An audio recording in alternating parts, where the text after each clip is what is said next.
Hello, everyone. Thank you for joining us today for the HeadWrap podcast. Black Women Work began as an online space for Black women to share challenges and successes, an affirming space for us to love on each other, express ourselves, and cheer each other on. We are navigating so much: families, children, partners, spouses, careers. Dynamics are both dynamics around both race and gender, all while trying to live our best lives. We have decided to take our talents to podcasting and are excited to share this episode of Entertaining While Black. We will discuss the evolution of the roles we play in front of and behind the camera. My name is Keisha Chambers, and I'd like my business partners and podcast partners to introduce themselves. Erica Merritt. Michelle Felder. Elisa Turner Howard. Great. Well, thanks, ladies, for being here today. We're going to have a good discussion around entertaining while Black and how Blacks are seen in the entertainment space, perception, the roles that we play, and how we have been included into the world of entertainment. So, it's award season. And even with the few adjustments for the pandemic, the show and the awards must go on. So we've had the Tony Awards happen so far this year, the American Music Award, the People's Choice Awards, all of those kicked off the season. We are still definitely anticipating the big ones like the Oscars and the Grammys and the Golden Globe. But this season will still not be without controversy. So far, what's happened with at least the Golden Globes, NBC has decided that they will no longer broadcast the Golden Globes because of the outrage over their unethical behavior and the lack of diversity. And I guess you probably all remember also when The Weeknd told the Grammys to keep their name out of his mouth, or keep his name out of their mouth, because of his lack of trust of the rules and the processes. And I only imagine that more drama will come. So with all of this excitement so far with the award season, is there anything you guys are looking forward to this year? Do you have some artists that you are following that you're excited to see being nominated or just have a presence this year? I know I was excited for, and we didn't mention, but it's already happened, which were the Soul Train Awards. Mm-hmm. So I was excited for that, and I thoroughly enjoyed the show. And the broadcast and the production overall. So that was exciting. They took it back to, they didn't take it back to, it's never been in New York. So it was at the first time at the World Fame Apollo Theater, and it was really nice. And of course, Tisha and Tashina did an amazing job as usual. I don't know much about the nominations for this year's awards. I do know that Snoop did some announcing not too long ago, last week or the week before, and I understand I saw clips of that, and that seemed to be hella interesting. Right. Whose name did he mess up? Lots, I think. Multiple names, huh? Right. But no practice. Right. Just gotta no rehearsals. Mm-hmm. Yep, and I didn't mention, and mistake on my part, that we do have these functions, these programs that are done by Black people for Black people. So we have Soul Train, and we have the BT, and we have the NAACP Awards. Yep, the and Image if it Awards. wasn't for, say that one again, Michelle? The Image Awards. Image Awards. And if we didn't have those, just imagine how many artists would go unrecognized and awarded for their work and for their efforts, because a lot of times we have to make sure that we do it for each other. Also makes me think about like Black Girls Rock and other things like that, where Black women in particular are being centered, and always brings up an interesting point around like what we need in terms of validation, which I know we'll talk about. Right. It's important to be recognized and recognized for your work and recognized by your own people. But let's go ahead and admit it. It's also it's also great to be recognized by the community as a whole. And I think that's what they finally discovered with these award seasons that there just was not enough representation. There wasn't enough diversity in these awards. So what I noticed, and this is what I guess maybe finally triggered it for me, was when Beyonce did not win for Lemonade. I think that was the year that Adele won a lot of different awards, but by far, Beyonce's Lemonade had just done so much more just for just being empowering, positive images. Songs were strong. You were seeing them and hearing them on commercial. I mean, just her music was everywhere. It was kind of like the ongoing theme of that year, but she didn't win. No. And after that, Solange put out a tweet, and I think she was probably equally as deserved as all of us. She was like, you know what? Create your own committees, build your own institutions, give your friends awards, award yourself, and be the gold you want to hold, my G's. That was her quote. And I had to throw in the my G's because I think it was a call out to all of us to say, yes, there are these majority institutions out there, and we appreciate the work that they've done over the years in this space, but they have seriously neglected a large population of this talent. And that kind of speared something else. It was the Oscar So White campaign. So since we are in the advent of the award season right now, this month's discussion, we will focus on the entertainment industry, big and small screens, and reflecting on kind of how we got where we are now. So back in 2015, there was the Oscar So White campaign that emerged, and it was a call out to the industry for the lack of representation of marginalized communities, and really highlighted the industry's pattern of how it was recognizing Black films, filmmakers, creators, actors, and really just the lack of recognition, really, and how they were depicting the characters of people of color in these films. And there was a lot of reinforcements of stereotypes. One that sticks out for me is Halle Berry, like the first Black woman to win an Oscar as a lead actress. And she wins for this kind of stereotypical Black single mother struggling Monsters Ball? role. Or no? Monsters Yeah, Ball. Monsters It was for Monsters Mhm. Ball. Yeah. And And then, oh, sorry. go ahead, Go Erica. ahead.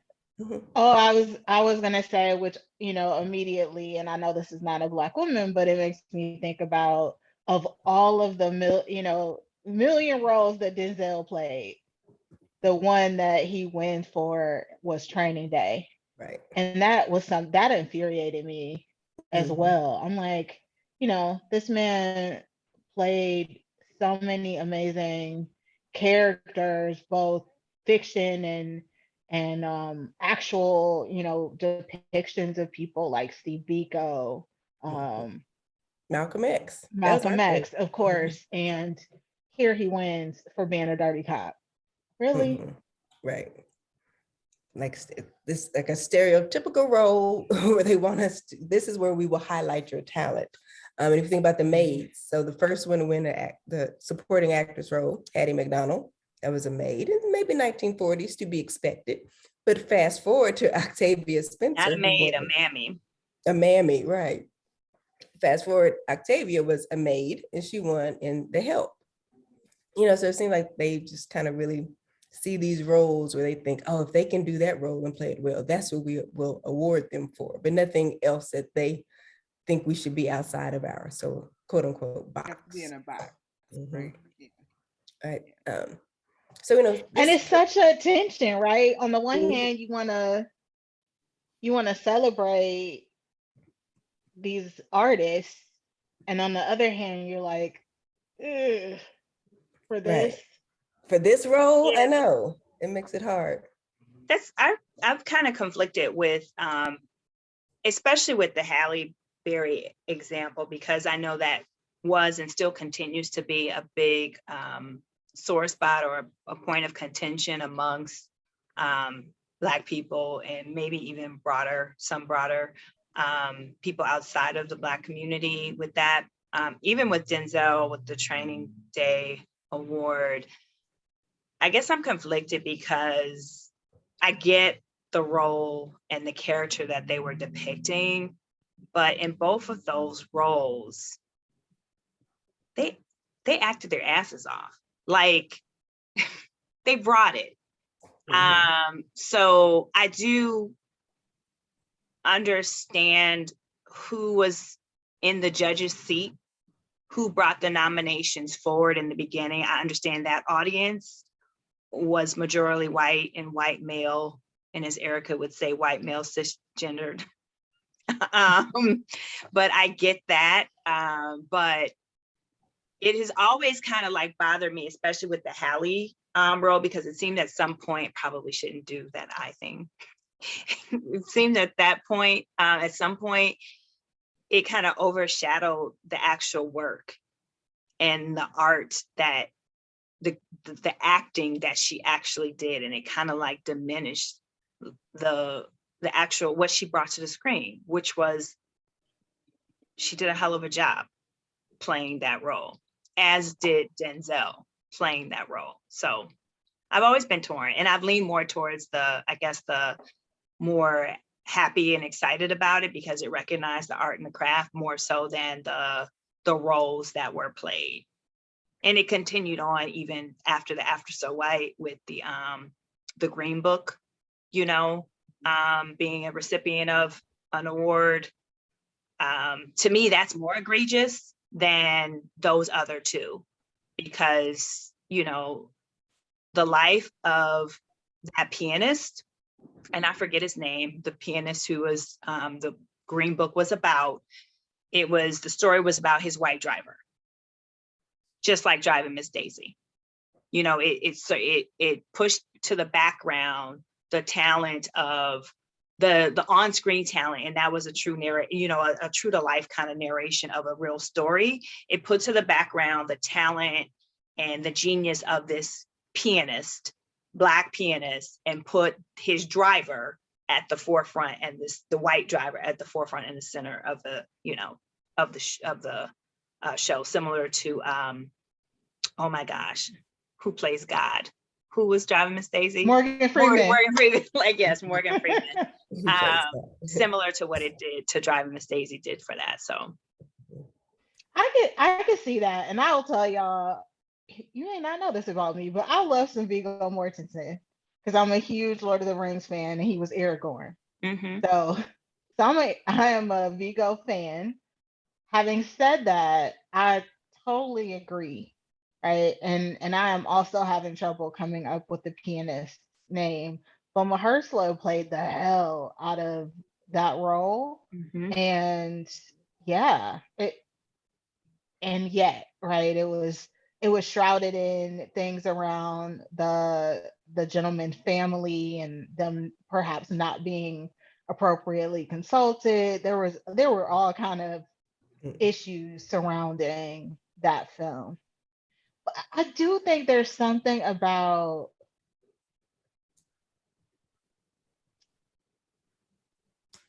you know what? I think it's a part of it is about volume. And so we get recognized so little that when it happens around these kinds of depictions, it's very frustrating. Mm-hmm. If there wasn't such a dearth of opportunities for us to be recognized, I don't know, like if that was one of many, many, many awards, I'm not sure that it would have been shrouded. Well, I mean, the Green Book might have been, but Denzel and Halle Berry's roles may not have stung in the way that they did, but this sort of continued sense that we have our place. And it is only when we stay in our place that we are valued as we deserve to be valued, in all of the different kind of roles that we play. I wasn't necessarily a fan of Halle's work in Monsters Ball. Mm-hmm. It felt to me more like there was the pressure in the industry to give something to a Black person. And here was Halle, and she's beautiful, and she's been in some movies. Let's recognize her maybe for this role. It didn't seem like a genuine, true depiction of probably her full out talent. So with that being said, if I may just push back on that a little, I totally understand what you're saying. So it's not that I disagree. But even then, I think that's like that, what do you call it? The exceptional Negro thing coming through to me. Whereas how many average, not their greatest performance, white performing actors have received that accolade? And it is not said. Like, that's not, you know what I'm saying? So it's like, yeah, maybe she has performed better in other roles.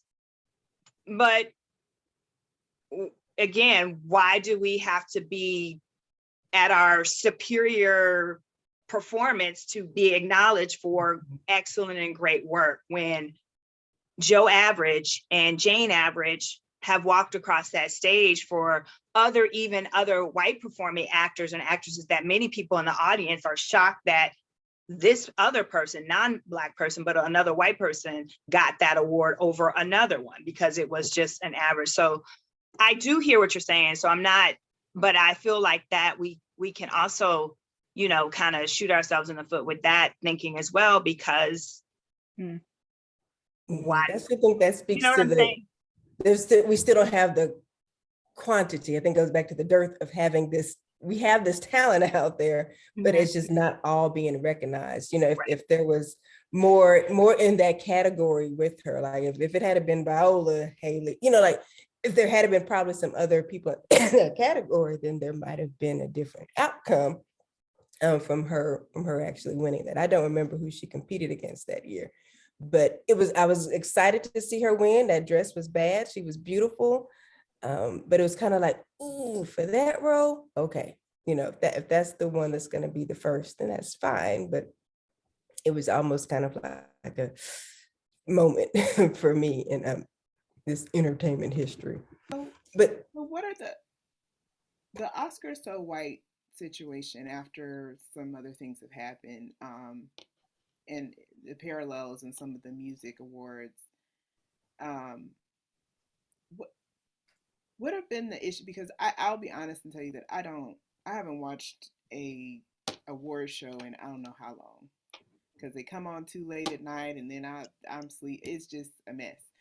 So, but I do follow the controversies, right? I can read that later, and it seems like there is just a constant drumbeat of bias, of picking people who look like me, who I can relate to. The same things we see in the work world a lot, right? Around who they pick to move up and be promoted and et cetera, et cetera. What have been some of the things that they've been trying to do to change that? Because what I see is just, oh, we're gonna get more Black people to be in the group who picks people. And I'm like, yeah, but I mean, don't you have to have like the majority be Black people so then they can use their bias to pick people that look like that? Like, what can we do? What can they do to really change this? How the awards work, how the Academy works, how the whatever works. Well, I do know that they tripled. Oh, sorry, Keisha. Oh, go ahead. No, go ahead, Michelle. I do know that since the Oscars so white, the Academy did triple the number of people of color. And so that there goes your people of color. But which is why, right, exactly. And you've heard me on many occasions on this platform and outside this platform, you know, love the work that our dear friend Erica does, but you have heard me shout that we should not be concerned with people of color. We should be concerned with Black people, because in this instance, what does that mean? It does not mean that they tripled by any stretch of the imagination the number of Black people on the Academy board who selects the nominating committee. They have a name, the governors or whatever they're called. There's a name for those people. But they are allowed to say people of color because that's what we have, I think, allowed to be okay, because it's, you know, let's everybody get in. But I don't think at the end of the day it serves us. And so, and women, the women didn't cross over as much as it wasn't a triple effect for the women, as it was for people of color. And then, you can have double counts in that. So that's even stranger because you can have women that are people, that can also be people of color. So, so there's been some advances in that, but overall, no, because last year in 2020, there was not a single Black person, and I don't think a person of color that was nominated in the acting roles, period. It was, again, Oscars so white. Right. I just asked my cousin Google, and they That's not your cousin. and they told me that it's still 84% white. So right. So right. So what the hell is triple? If there was one person and you tripled it, we got 4 now? No, it was like 1,500 and it went up to like 3,000. But it's so many people, because you have to, everybody who gets an award, first of all, gets into that club. And Right. then there are other people outside of that who gain membership into that club. I think there used to be, I don't know if this is part of the change, but I think like donor type people and stuff like that. So it's a lot of people. I'm not saying that statistic isn't horrible, but it's a lot of people. It's tens of thousands of people. So it's not a small club of people. Yeah. Right. And then with the Oscars so white, they didn't necessarily focus on the Black people. They reached out to we have more Asians that are nominated. People of color. Right. So they have expanded the people of color, and that's where they are getting a lot of their inclusion from now. Well, I think you have to, I don't think it, I'm going to say, I don't think it's a either or.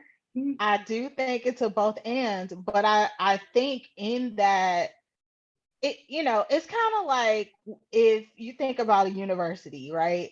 And they're like, oh, our population is blah, blah, blah, blah, blah. Like one of the questions I know to ask, having worked in higher ed, in addition to how many people of color are there, I want to know how many of those students are, US born, because one of the things that you'll find, right, when you just look at Black folks in higher education is, the majority of, and which is a whole other conversation we could have about these awards too, is that is sort of a different podcast. Yeah, it probably is a different podcast, but you get into the thing, they're either African or Caribbean, right? And so you see the same thing.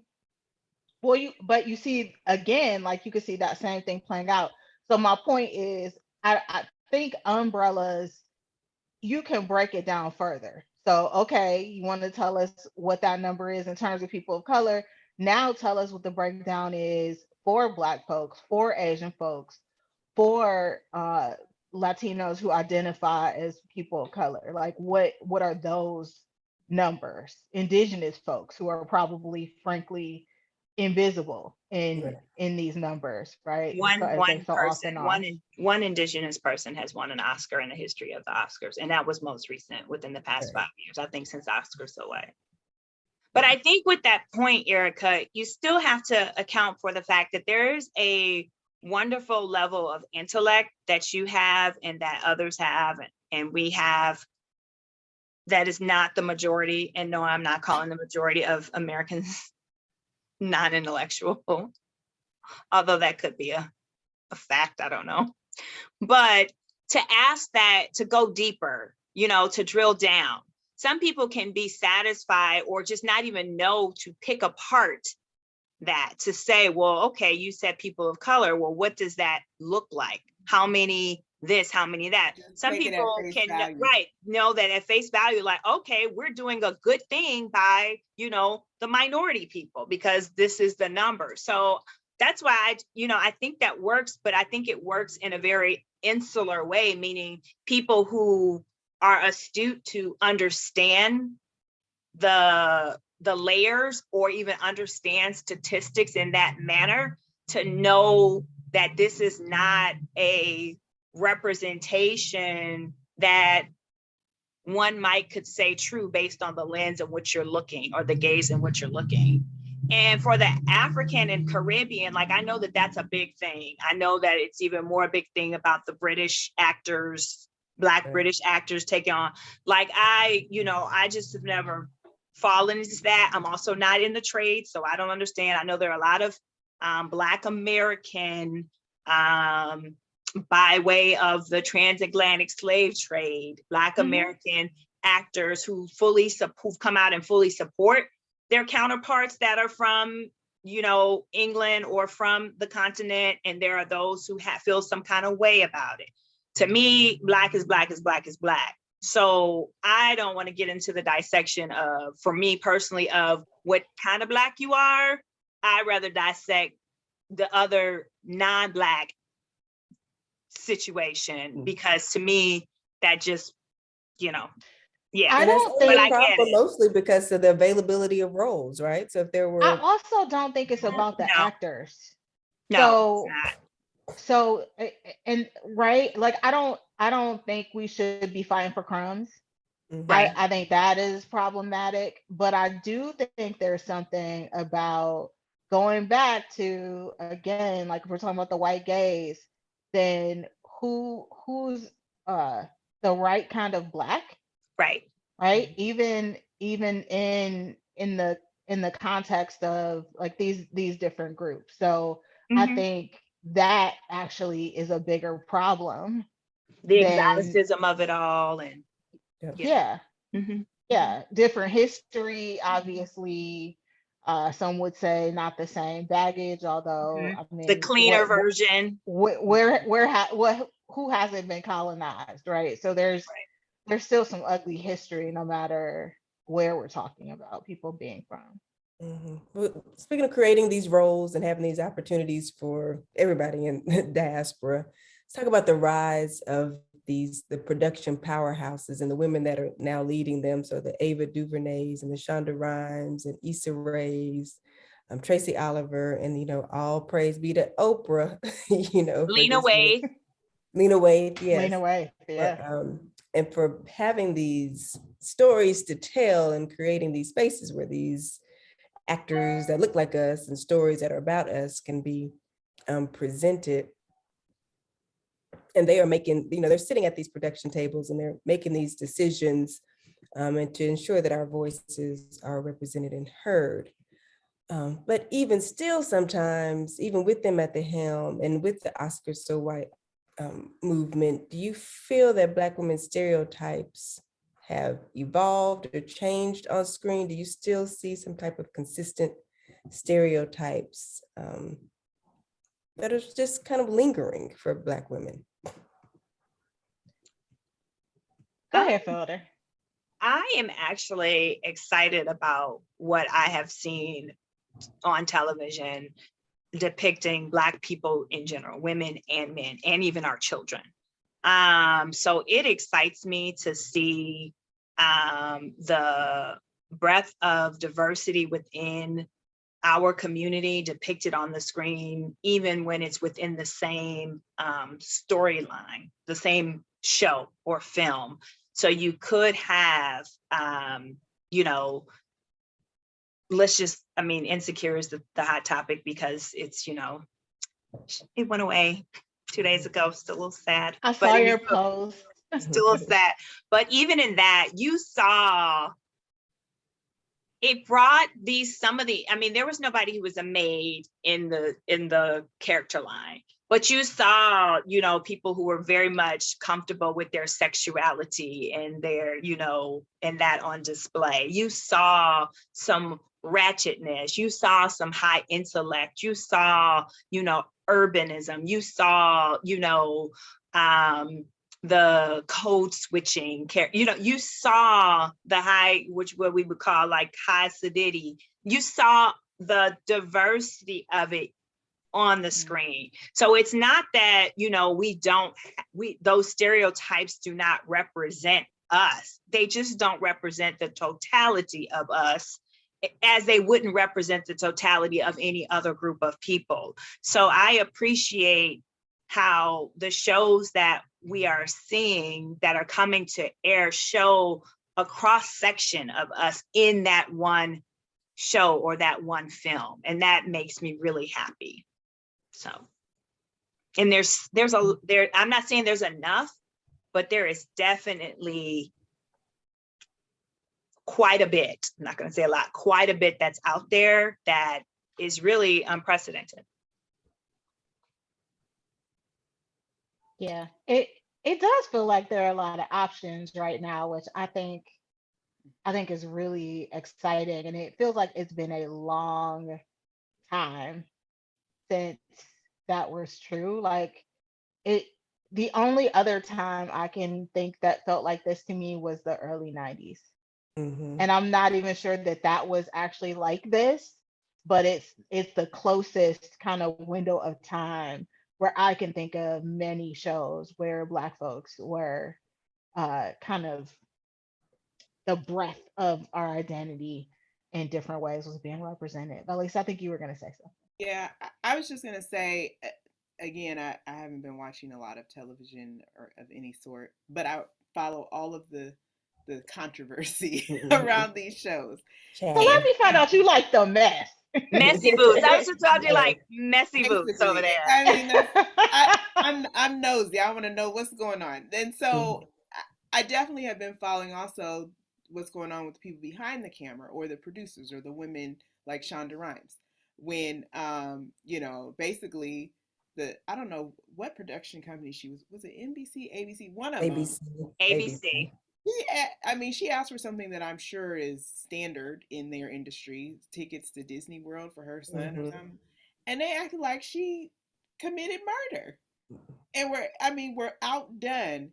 And she picked up all her things and she went on to somewhere else that would appreciate her Yep. and let her do what she needed to do and not act like she's asking for the world.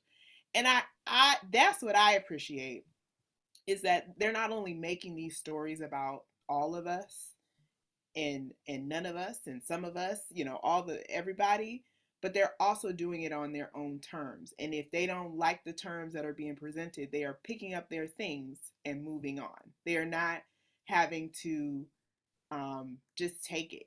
Just, this is the best I'll get, and so I'll just take it. Which reminds me of the music industry, for the longest time, and how Black folks used to get shafted because they felt like this is the only thing I can do. This is all I got. I'll just take it. And then, 40 years later, they live on the street and the record company still owns their masters. Yeah. So I love that that we are taking, we are in charge of our things and can decide how we'll be used, if we'll be used, what we'll do, what we won't do. Yep. And she went In to some capacities. Netflix and created Bridgerton, and Bridgerton is the second most viewed show on Netflix ever, second to Squid Games. Yeah, Michelle, definitely we are not at the promised land, but we are much better, much further along than we were. I guess, yes. I think there are just tens of thousands of actors and people behind the scenes and in front of the cameras who do not have that as their reality. Just like we had those unicorns and Shonda was in a position to do that, but for her one position to do that. And then two, also when they are out in front and they are able to do that they, there's just so many that we don't hear about who are still having to make the choice in order to really support their craft and support their God-given talents that are not in a position to make those changes and shifts. So to that point, and also we have to, give credit to, Tyler Perry, who I think is the creme de la creme of not judging content, because I'm not a fan of all of his content, but I am definitely a fan of and highly respect his decision to do what he did down in Atlanta and how he has supported. He makes his own table, made his own committee, doing his own thing. And made his own. Yep, exactly. And bringing along so many, giving the opportunity for so many actors and crew and writers and producers, all the people to be able to do what you said, Valisa, and to say, not have to just accept the crumbs or accept mediocrity from somebody else he's given them an opportunity over there to do, and all of the other people are doing the same when it comes to supporting Black people and having them on and behind the film and behind the screen. Yeah, and And that's I think we're another seeing very more. important part of it, because there's a lot of trade. The entertainment industry employs a lot of people, and it's not just the people in front of the camera. Obviously, there's a lot of roles that happen behind the camera, and just being able to give people exposure to those. Like I'm one that reads a lot of the credits, and I'm always like, oh, that key grip guy, there he is again, or all these other different things that have to happen to make these films happen. And they're also trying to address diversity in those spaces as well. There's not a lot of people of color that work in those areas.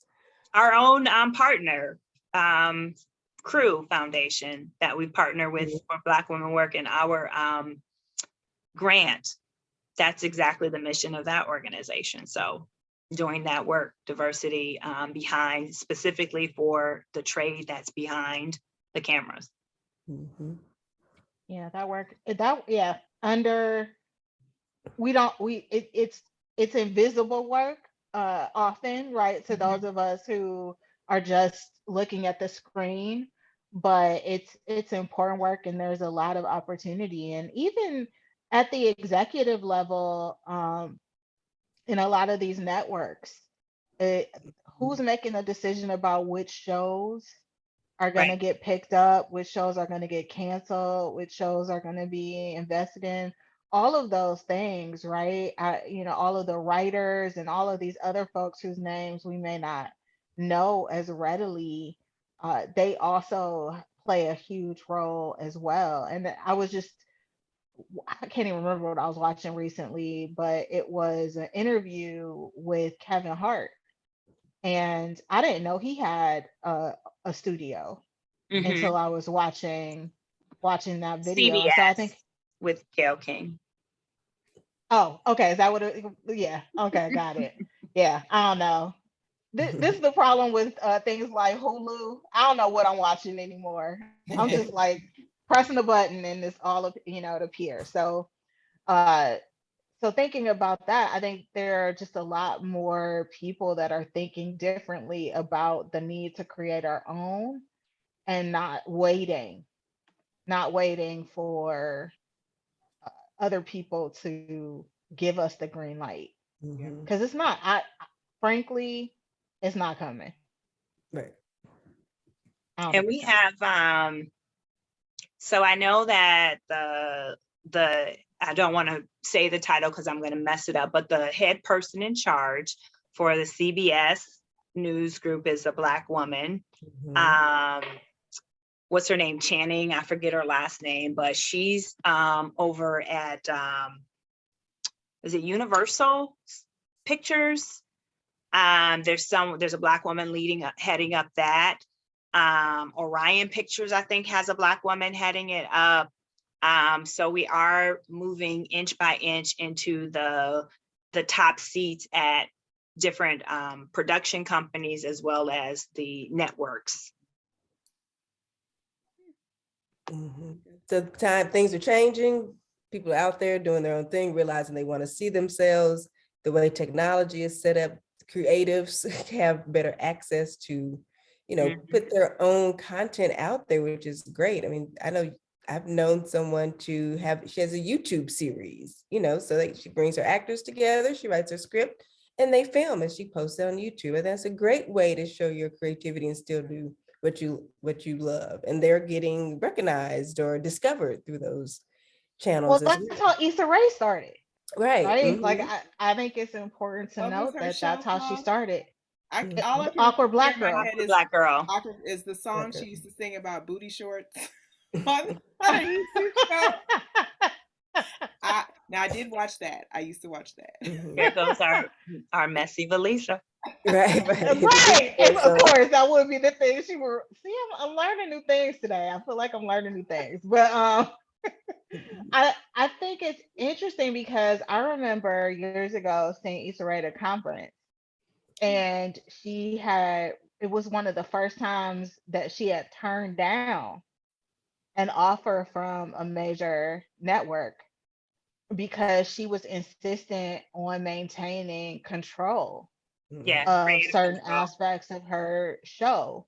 And so they had, it offered her what many of us would have thought was like amazing.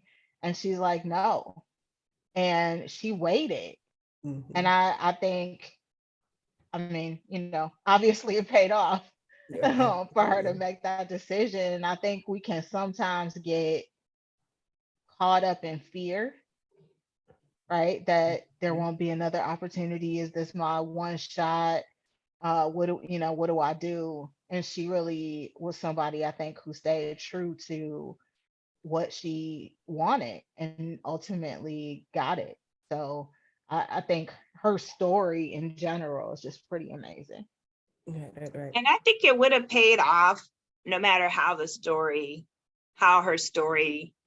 moved from that point to the next point, even if she did not become a household name. I think there's something to be said about holding to whatever your personal values and what your personal integrity or philosophy is, and letting that be your compass, your moral compass, even if it does not pay off what seems to be the tangible or visible, because they're in the entertainment industry, results at the end of the day. And then I think has to be something said for those people who choose to kind of do like I don't know if you want to call it a sacrifice, but for those, and a lot of times this happens when it comes to, all of them are trailblazing because they're opening up doors that haven't been opened up before. But when you are like the first, and some of the things that you have to think about, or some of the things that you cannot, or you choose to not, or would make a different bend in history if you chose to say no. So say, for instance, like when I think about Hattie McDaniel and her achievement of the award, for the Academy Award, I think about the fact that, and knowing her history and her story, how she won at the actual ceremony, she had to sit in the back Mhm. because she was Black at a Negro table. And she Right. actually had to come into the theater through the colored only door. Mhm. So had she said no, which she could have done been a Rosa Parks, right? Or I should even say that a Claudette Colvin, who said no before Rosa. But had she had said no, then, you know, it would not have, she sacrificed a lot of dignity, and as many of our ancestors did in this kind, a lot of their personal dignity for what we know as, and what they saw as, a better future down the road, to give Issa the ability, that push from the grave, the push from our ancestors, to give her that, no, baby, we did this then, so yeah, you go on and say no, and see where that takes you. Like, so I think it's like it's a delicate dance. Mhm. And speaking from our ancestors, in the grave, who may be turning in their graves when it comes to reality TV. No, So they I love think it. this may be Valisa's topic right here. They're loving the reality Messy TV. boots. Child, them Right. ancestors was all about sitting on the porch, sitting in them slave quarters, sitting over there, kiki and ha about all the things, just like these reality TV people doing. There's only so much that you should see and talk about, right? Some stuff supposed to stay at Says home. That's the what they Southern say. Belle from Some Dallas. stuff stay at home. um, but the history of Black women on screen is like really closely linked to just three characters. If we go back, speaking of Hattie McDaniel and her role as the mammy, that was one of the primary characters, typically a dark-skinned, overweight woman wearing a head wrap and a shawl. I mean, she was employed by a white family, obviously, and she cared and was utterly devoted to their kids. And she took care of their kids, lived with them while her kids were at home, being raised by the family. Another caricature that is really prolific in a lot of old movies is the Sapphire character, who is rude, loud, malicious, stubborn, overbearing woman, quick tongue and quick to emasculate any man that's in her life. And she is usually bitter, and wishes unhappiness on others. And the final character is the Jezebel. I think we've talked about this highly sexualized, hypersexual woman. She's seductive, she's alluring, she's beguiling, and she's that temptress. So those have been the three kind of characters that have presented themselves when it comes to Black women in films, in older films, and some of that has trickled into some modern day depictions. But when it comes to reality TV, y'all, do you feel like these shows really play into these stereotypes in any way? Nope. No. Because they got more disagree. ratchet with white women on them shows. It's way more white people in these reality shows doing the same kind of ratchet turn up stuff than it is the Black people. So my answer is going to be no. Yes. I yes. feel like yes. there are archetypes, right, throughout history that have been put on television and in movies, and that there are times when Black folks are put into that box of this is your archetype. I think in this day and age that, to Michelle's point, some white women, Iranian, what is that? The Shahs of Sunset or whatever. They're considered white by the census. All of them are now, all these archetypes are now being thrown onto many different people. No one is necessarily in a box. And I think some of it is, reality TV is scripted in some ways. But in other ways, sometimes it's not. Sometimes it's not. Sometimes things really happen on television. And I think reality TV has shown us that everyone's families are not as different as you think, right? People have the same kind of crazy, messy stuff going on.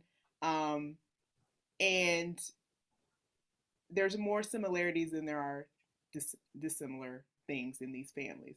So there are archetypes, and certain people used to be in boxes. But I think with reality TV, you're finding that maybe they weren't all in a box. Maybe there are these different people in everybody's families, in everybody's friend groups, and they're showing up on TV. Sometimes it's characters, but there's a little spark in there sometimes. So I struggle with this, and it's I connected to like internalized oppression, and I admit that I do still care how we show up.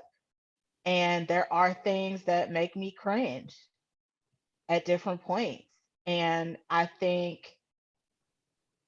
the way that whiteness works is, I know this is going to seem like an extreme departure, but stay with me for a second. Like a white guy, teenage boy, whatever, can shoot up as many high schools and other spaces, and yet white men white boys, white men are not to be feared, right? And so I think the impact of those caricatures on white folks are different than they are for us. Now, going back to what we were saying earlier about the ability to be mediocre, hashtag Black mediocrity. I honestly think we deserve to behave in the wide range of ways that we behave, right? Because all of it is to some extent real, definitely sensationalized for television. So I know, like, I basically just contradicted myself. And I totally know that because I struggle with it. So I admit to being somebody who used to watch Love and Hip Hop Atlanta. And hello, my name is Erica. I used to watch Love and Hip Hop Atlanta. Jocelyn, it's TVJ. Oh my God. And literally my son would come in Mama and D. look at the TV and look at me and my husband and shake his head and go to his room. He's just like, I'm entirely horrified that the two of you are watching this. Like, what is happening? But I stopped watching it because at some point I was like, all of these people need some intense therapy. Like, it feels unhealthy to continue to like participate in what is happening here. These people are deeply, deeply, deeply disturbed and traumatized. But yeah, I so in some ways, yes. And if we know that 70% of white folks in this country have no meaningful relationship with a black person, and we think about the impact of that, and if the only interaction is entertainment, then there's a risk there.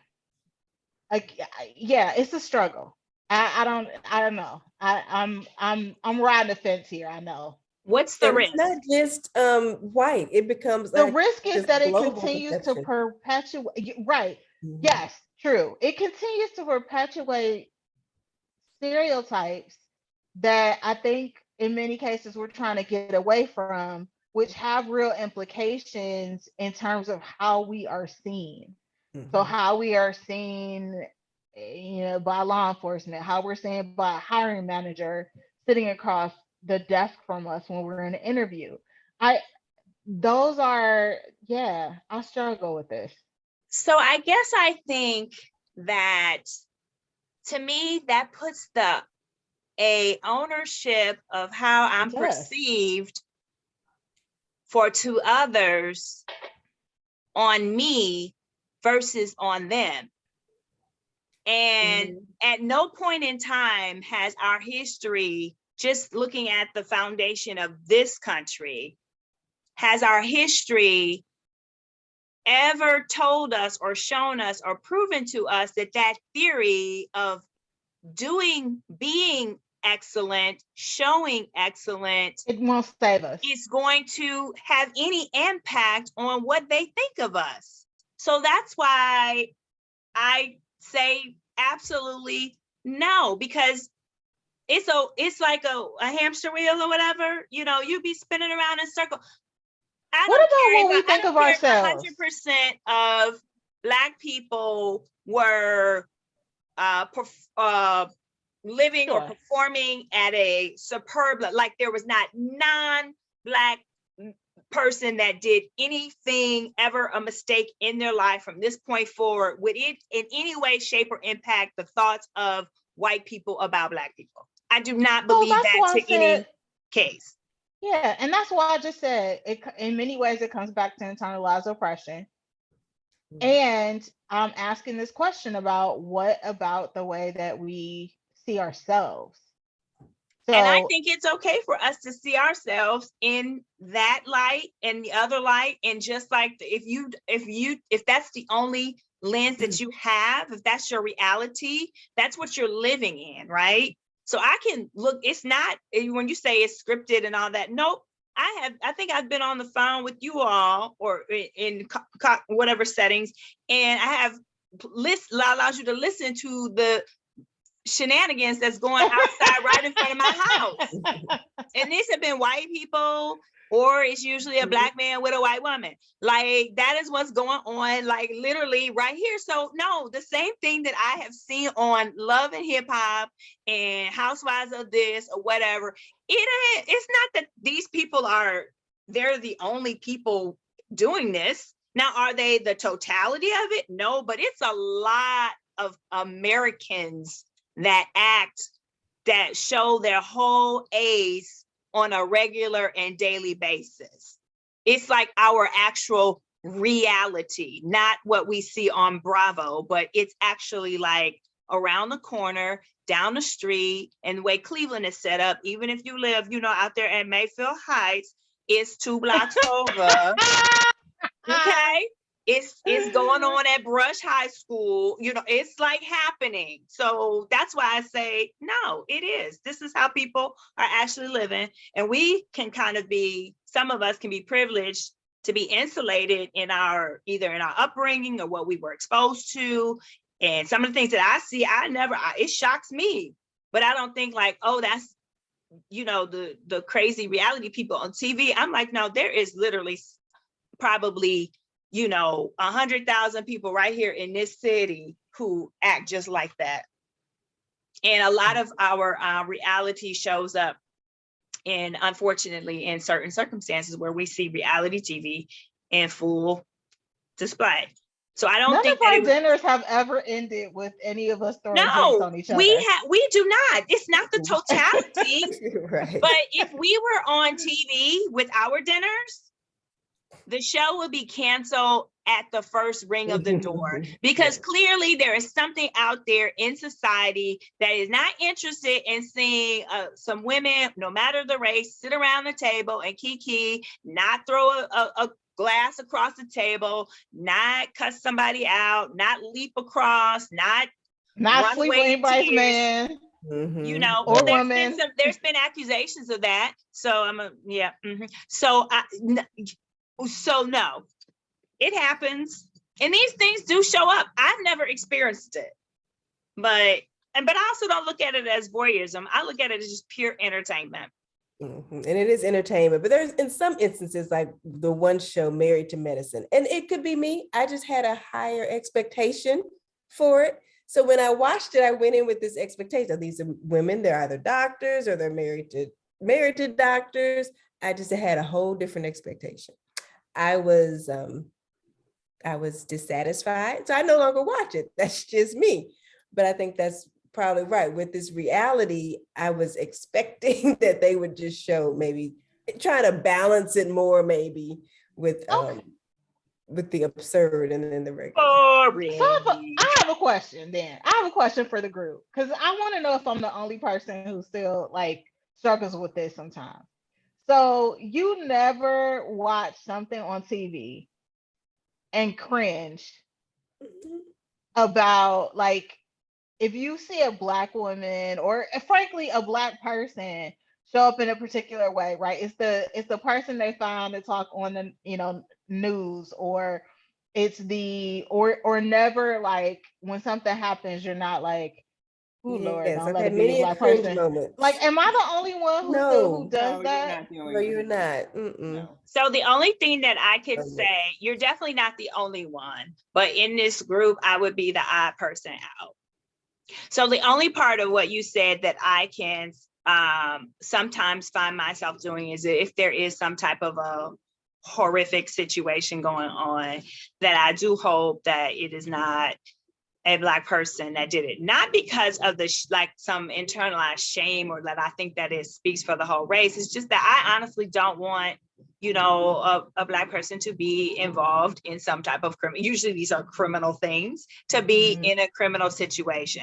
Not that I think, oh God, what are they gonna think about us? No, I have long since No, yeah.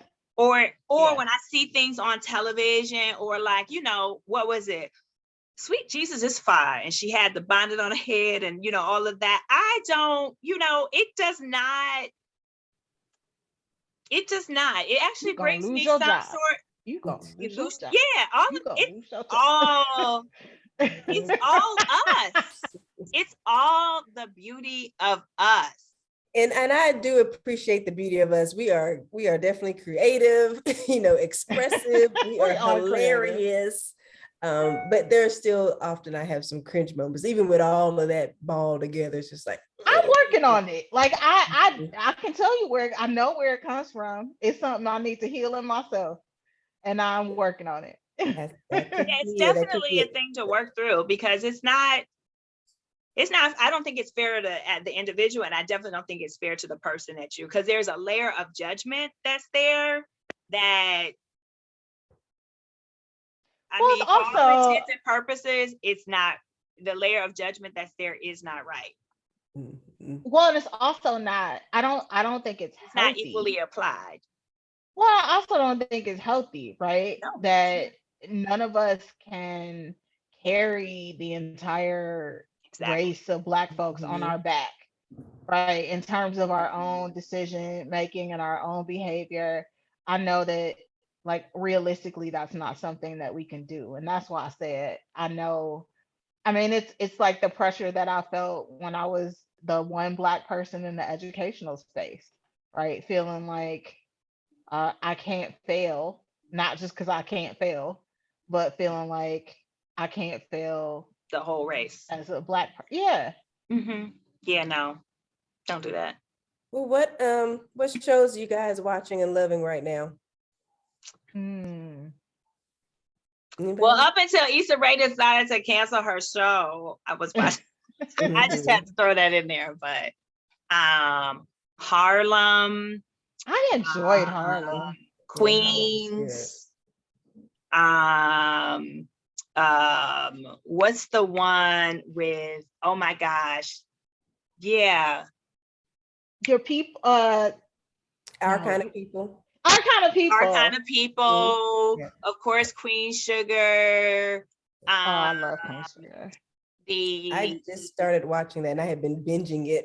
And Oh, I love it so now much. seeing It's it. so The good. Neighbors, is that with Cedric the Entertainer? The Neighborhood, I think it's The called. Neighborhood. Oh, The Wonder Years. I am loving up on The Wonder Years. Oh, love I that. like the First Wives Club. Did anybody watch that? It's BET, right? With Yeah, Jill Scott. is that BET Plus? I saw a couple episodes of that. That was interesting. Yeah. I really like that. I enjoyed that. Yeah. What's First the Wives one? Club. Oh, This Is Us, right? Yes. So this this one, last season. Star Trek Discovery, where the captain is the black girl with the braids. Have y'all seen this one? Is it a black show? Haven't. Girl, it's not a black. It's Star Trek, so it's not a black We was show. talking about black shows. No, we're talking about shows. Whatever. We're talking about shows with black She's people the main in them. character. She's the captain. That's not what we were doing. No. Yes. Because No. No. Yeah, Star Trek. Yes, Discovery. Very good. Wow, I'm enjoying. This is also not a black show, but it has a lot of black people in it. Okay. I actually, so it's called Legacies. I don't know if anybody's seen it. So y'all know I love sci-fi stuff. Mm-hmm. So you should watch Star Trek. You have to qualify for us. I'm not really a Star Trek person. Me either, but this one is good. It's good. Okay, I'll have to check it out. I'm there, everything. Anyway, go ahead. I'm excited. There are a lot of several folks working on Octavia Butler turning what am I trying to say? Scripts. Turning her books into screenplays. That's what I was looking for, screenplay right now. So I'm super excited. Right up your alley. And nervous because I'm like, oh Lord, don't mess it up. But they might, because they're fully human. But super, and there's a show on Hulu. If you haven't seen The Grand Crew. Yes, I've watched. Yep, that's a good one. That one. There's some more that I'm missing, that I'm forgetting. Darn. Oh, there's one that's coming out. I think it's on NBC. There's a couple that are coming out. Oh, of course, I was watching. Like I watch. Well, when it was out, but the Empire series, and then what's the other, the Power Book? Power Book, yeah. Power Book. And then there's NBC. There's some other networks that are coming out with some things. So there's a show, I think it's on NBC. It's about a black teacher in her classroom. Abbott Elementary. Yes, that one. The pilot that was out hilarious. For that. And so there's quite a bit out there, which really excites me. It's from the network television. I think the network TV is doing well, and then even the integrated casting of people on the shows that are predominantly or started out as mostly white shows, and how they've integrated the cast over the years, even before the formal racial reckoning that we went through after the death of George Floyd. So, but these were happening before that, like the Grey's Anatomy. Right, and just like that, the former Sex and the City now has. I'm enjoying the show. Heard a lot. I'm enjoying the show, but that whole bringing in the Black women, and in Indian as well. They are really trying to show that they are. I'm not about the people of color. I'm about the Black woman. They're trying. But I think you know what? She is consistent, y'all. Mm-hmm. Y'all can count on little Malcolm over there to be Mhm. to be consistent. Don't even know why you mentioned that character, Keisha. Don't even know why. Oh. Well, how we can even just sit here and discuss all the different shows that are coming up that we are loving now, that have Black characters, that are all Black, that have Black leads. I think that speaks a lot to, you know, entertaining while Black now. I mean, we are really setting our space or finding our place in this space now. And it is beautiful to see the different images, you know, compared to what we grew up on to, you know, to what we have now in the variety of shows. I have been enjoying it too, especially now that we can binge some things, able to catch up on some new things. And then all of the new people that are entering this space, the actors, the, you know, the producers, the directors. It's just really great to see, and definitely a lot of women. Women are really representing in this time. So our call to action, though, for tonight is art is an expression of culture, whether it's written, painted, filmed, or sung. Art and entertainment are intertwined to tell the stories of a people. The stories being told about Black women should properly reflect our experiences, and those experiences cannot be summarized into stereotypes. Black women are angry, and we have a right to be angry about injustices, birth mothers, infant mortality, lower wages, and on and on and on, but our anger should not be trivialized as entertainment. We all have power to make change. We encourage you to support local theaters such as Karamu to demonstrate that there is a demand for stories by us and for us. Push back on programming that you feel misrepresents our stories by commenting on networks and/or program social media. When you have an opportunity to share the work of an artist that you like, do it. Let your community know about the positive or true images that are in the universe. And as Solange said, be the gold you want to hold, my G. Bye, everybody. Thank you for joining us. Bye. Thank you for joining.